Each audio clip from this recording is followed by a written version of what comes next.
안녕하세요. 오늘은 퇴행성 관절염에 대해서 운동 재활을 어떻게 해야 하는지 말씀을 드리겠습니다. 퇴행성 관절염은 나이가 들면 누구나 겪는 자연스러운 현상이다?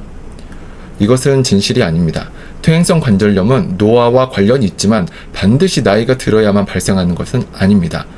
20대에도 관절염이 진단될 수 있고 반대로 나이가 들어도 퇴행성 관절염이 없으신 분도 있으십니다.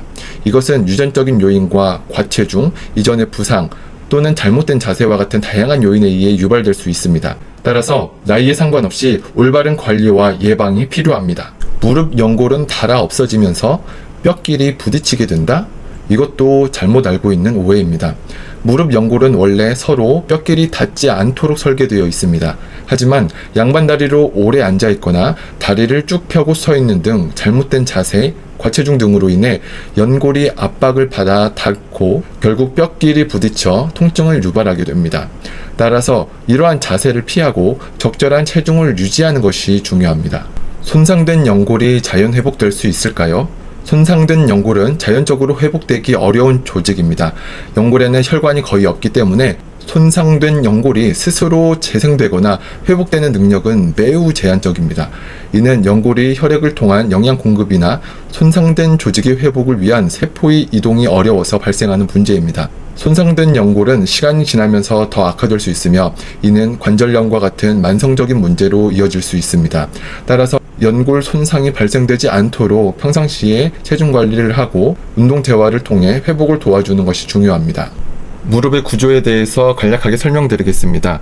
우리 여기 위에 빨갛게 보이는 이 부분이 허벅지뼈고 그 밑에는 이제 종아리뼈가 구성이 되어 있고 허벅지뼈와 종아리뼈 사이에 이제 무릎뼈가 위치가 되어 있습니다.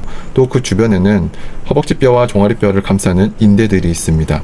이 인대들은 전방 십자인대, 후방 십자인대 등 우리 허벅지뼈와 종아리뼈의 안정성을 담당을 하고 있고 또 허벅지뼈에서 종아리뼈에 붙어 있는 근육들과 종아리뼈에서 허벅지뼈로 연결되는 근육들을 통해서 우리는 다리를 무릎을 펴고 구부릴 수 있는 동작들을 할 수가 있는 것입니다. 그런데 이때 이제 연골이 닳아 없어지게 되더라도 우리 허벅지뼈에서 종아리뼈로 이어지는 근육들, 종아리뼈에서 허벅지뼈로 이어지는 근육들을 운동을 해서 이 근육들의 기능이 좋아지면 이 허벅지뼈와 종아리뼈가 서로 닿아서 충격이 생기는 이러한 것들을 충격을 완화시키고 또 무릎의 기능을 좋아지게 해서 걷거나 하는 보행에 대해서 좀 더 원활하게 수행을 할 수 있다는 것입니다. 그래서 운동 재활을 어떻게 해야 하냐면 이 허벅지뼈에서 종아리뼈로 연결되는 근육들 햄스트링이라든지 앞쪽에서는 대퇴사두근, 뒤에서는 비복근이 있을 거고 그리고 봉공근 이러한 여러 근육들을 운동을 시켜주는 것이 퇴행성 관절염 운동 재활의 핵심 포인트입니다. 무릎을 구부리는 영상을 한번 보시겠습니다. 우리가 무릎을 구부릴 때는 생각보다 좀 많은 근육들이 쓰입니다.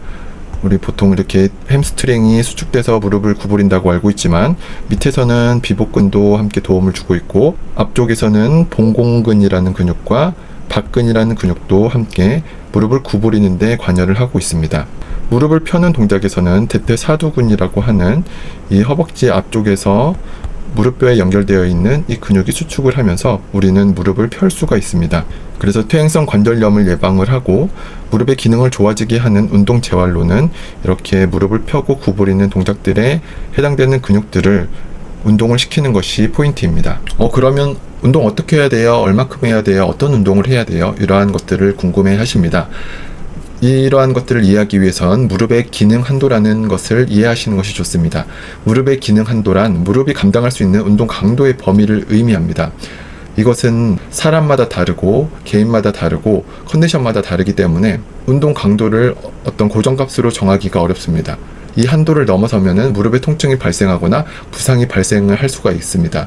그리고 이것은 운동을 할 때 당시에는 나타나지가 않고 운동을 하고 나서 하루 이틀이 지났을 때 나타날 수가 있습니다. 무릎이 경고를 보내는 신호들이 있습니다. 운동을 하고 하루 이틀이 지나서 통증이 발생하거나 붓기가 생기거나 무릎이 좀 불안정하게 삐끗삐끗 거리는 이러한 느낌이 있다면 이것은 무릎에 부담이 되는 운동을 하고 있다는 것입니다. 그럴 때는 당장 운동 강도를 낮추고 운동하는 종류를 바꿔주셔야 합니다. 집에서 할 수 있는 퇴행성 관절염 무릎 재활 운동에 관해서는 매트에 누운 상태에서 체중의 부하를 줄이기 위해서 매트에 누우시고 무릎을 구부렸다 폈다 운동을 해주시면 좋습니다. 이때 그냥 본인의 다리를 가지고 구부렸다 폈다 하시고, 이것이 조금 가장 낮은 단계의 운동이시고, 그 다음에 운동을 하실 땐 밴드를 이용해서 운동하지 않는 다리와 운동하는 쪽 다리에 밴드를 묶으신 상태에서 무릎을 구부렸다 폈다 동작을 해주시면 운동 강도가 조금 더 올라가게 됩니다.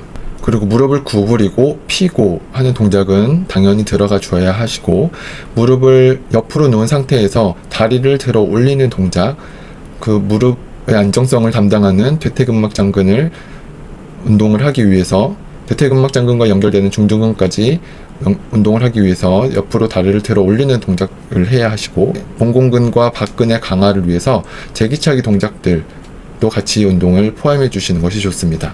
자, 결론을 말씀드리겠습니다. 퇴행성 관절염은 자연스럽게 노화에 의해서 발생되는 것이 아니기 때문에 평상시에 양반다리를 하거나 다리를 쫙 펴고 있는 안 좋은 습관들을 피하시고 체중 관리를 적절하게 유지하시는 것이 중요합니다. 그리고 연골이 닳아서 없더라도 허벅지 주변의 근육들을 강화를 해서 통증을 줄이고 다리의 기능을 원활하게 회복시켜서 사용을 하실 수가 있습니다.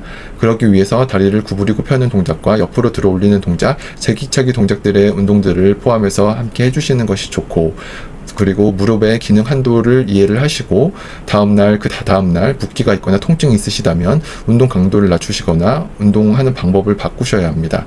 그리고 운동에 대해서 자세하게 어떻게 해야 되는지 잘 모르겠고 자꾸 통증이 발생되고 하시는 분들은 전문가를 통해서 운동재활 전문가와 함께 먼저 운동을 해보시고 그 다음에 혼자서 운동을 하시는 것을 추천드립니다.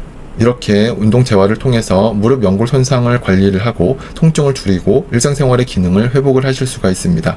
무릎의 구조와 잘못된 자세를 이해하고 체계적인 운동 재활을 통해 건강한 무릎을 유지하시길 바랍니다. 감사합니다.